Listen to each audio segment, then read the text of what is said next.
review the book Ada Twist, Scientist, written by Andrea Beaty, illustrated by David Roberts. Ada Marie, said not a word till the day she turned 3.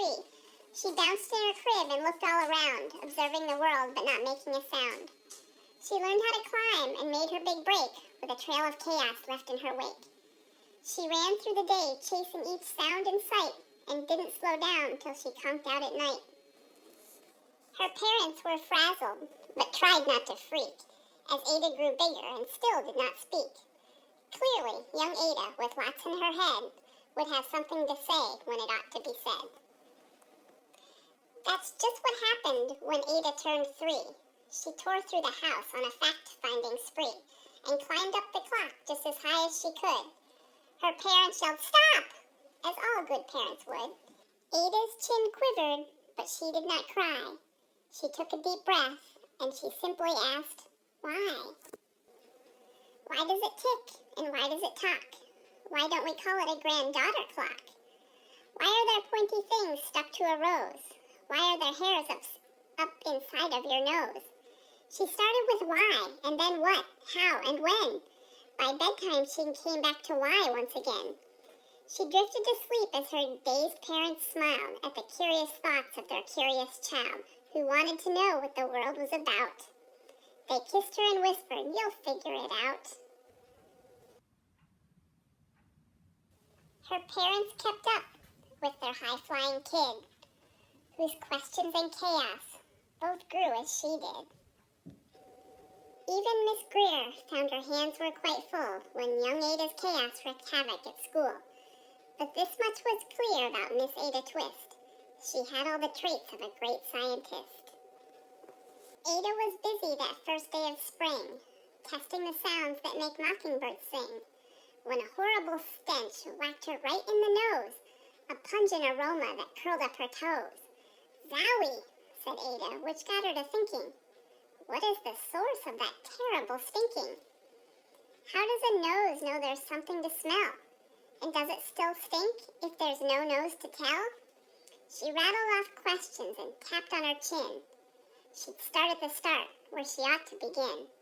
A mystery, a riddle, a puzzle, a quest. This was the moment that Ada loved best. Ada did research to learn all she could of smelling and smells, both stinky and good. One hypothesis Ada thought could be true. The terrible stink came from Dad's cabbage stew. She tested and tested, but soon Ada knew it was time to come up with hypothesis 2. Then zowie! The stink struck again, just like that. Hypothesis 2. It's caused by the cat. The cat couldn't make such a stink on its own. It needed perfume and some fancy cologne. So young Ada tested. The test was a flop. She started again, but her parents yelled, "Stop! Ada Marie, to the thinking chair now, by the time we count 3. "Enough," said her mother. "That's it," said her dad. Her parents were frustrated, frazzled, and mad. "Why?" Ada questioned. Her mother said, "No." "What?" Ada queried. Her father said, "Go. You've ruined our supper. You've made the cat stink. Enough with your questions. Now sit there and think." She looked at her parents. Her heart turned to goo. Poor Ada Twist didn't know what to do. She sat all alone by herself in the hall. And Ada, once more, could say nothing at all.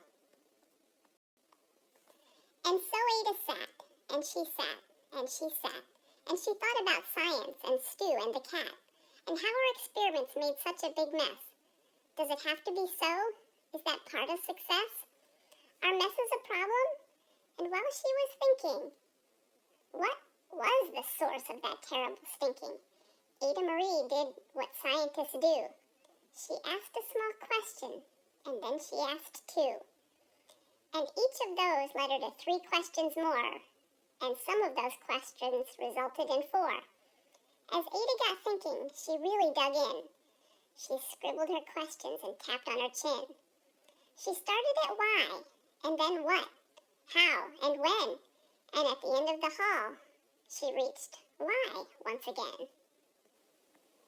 parents calmed down, and they came back to talk. They looked in the hallway and just had to gawk. No patch of bare paint could be seen on the wall. The thinking chair was now the great thinking hall. They watched their young daughter and sighed as they did.